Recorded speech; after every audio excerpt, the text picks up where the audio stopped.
Hello and welcome to CEDtalks, and today we're talking Vampire in Brooklyn. Now the purpose of this video is to tell you what this movie is about, who's in it, and if it's worth your time. When I first heard about a movie involving Eddie Murphy being a vampire, understand that this is akin to Kevin Hart doing a horror movie. So when that sort of thing comes up, you instantly want to see it. Then to top it off, you have Wes Craven producing, so you know it's going to be epic. So at this time you have the preeminent funny man in Eddie Murphy and the master of horror with Wes Craven. So what could go wrong? So Vampire in Brooklyn starts us off with a bit of exposition. Our villain vampire Max, or Maximilian, played by none other than Eddie Murphy, tells the story of how his tribe of vampires differ from Nosferatu. Nosferatu and the predominant tribe of vampire were run out of Egypt and migrated to Europe, while Max's tribe migrated to the Bermuda Triangle. And he's like the last one of his tribe, and he's looking to expand his tribe by finding the last living member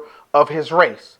So this causes him to travel to Brooklyn to find her. Understand that Max's tribe is killed off, and he is then looking to replenish his race and rule the night, so to speak. Eddie Murphy's character Maximilian was pretty nuanced. And you usually don't get that with Eddie Murphy characters. Even though Max is a vampire, he's clearly upset with European vampires and white people. Those are his victims. Why is that? He blamed Nosferatu and the lighter-skinned vampires for living the good life by passing as white humans, and in many ways flourishing, while the darker-skinned vampires were enslaved and disenfranchised. While he has no problem killing people, anybody, but he's truly hunting white people for the most part. And I sort of like this idea of a sort of jaded vampire concept. This gives him both a motive and a purpose for every action he takes. This also makes him very dangerous because he realizes he cannot make any mistakes. And I also like the idea of giving him a Caribbean accent. And I find that very methodical because they could have given him the typical Dracula Slavic accent, but no, they gave him a Caribbean flair. Then you have Kadeem Harrison, Dwayne Wayne from a different world. I love his character in this movie. He's Maximilian's ghoul. Max doesn't kill him, but makes him his slave, so to speak. And he is super funny in this movie. And if you've seen Kadeem's other roles in other projects and movies, you'll notice that he doesn't use a lot of vulgarities and cuss words. But in this movie, he lets her rip. If you haven't watched this, you will love Kadeem's character, Julius. Not only is he a slave to this master vampire, but he has these ill effects such as complete body decay. He and John Witherspoon's character Silas really adds a grounded approach to this movie. And yes, you have a guy whose body part is literally falling off by the minute. And it gets worse for him as the movie progresses. The heroine of this movie, Rita, is played by Angela Bassett. She's like the last living vampire who Max is trying to mate with and marry. She plays a pretty decent damsel in distress, but she's a cop as well as a half-breed vampire.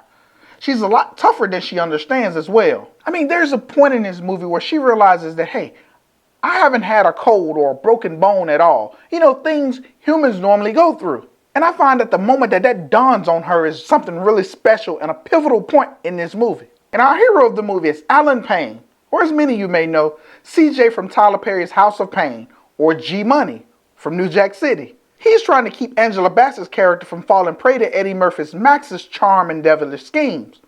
And while he does a good job as a hero, he really does nothing special. Now, I really like Alan Payne. I think he's a fantastic actor, but I don't think they give him a whole ton to work with here. He's just a police officer pretty boy who really does much of nothing. And I have to give the movie credit for its gore and horror story. If you take away the funny bits, and yes, there are some classic ones, you still have a competent vampire movie. So big props to Wes Craven for that. The kills are pretty sweet, especially our first on-screen kill. And I must say, the practicals are A1. And what many people may not know about this movie is that it was supposed to be a full-on horror movie. But it was Wes Craven and not Eddie Murphy's idea to add in a bit of humor to make it a more lighthearted film. And I can't go without saying that Eddie Murphy's Maximilian is the coolest vampire to date. Yes, we give Kiefer Sutherland a crown, I know that, but man, Eddie Murphy is legit suave and demonic in this role.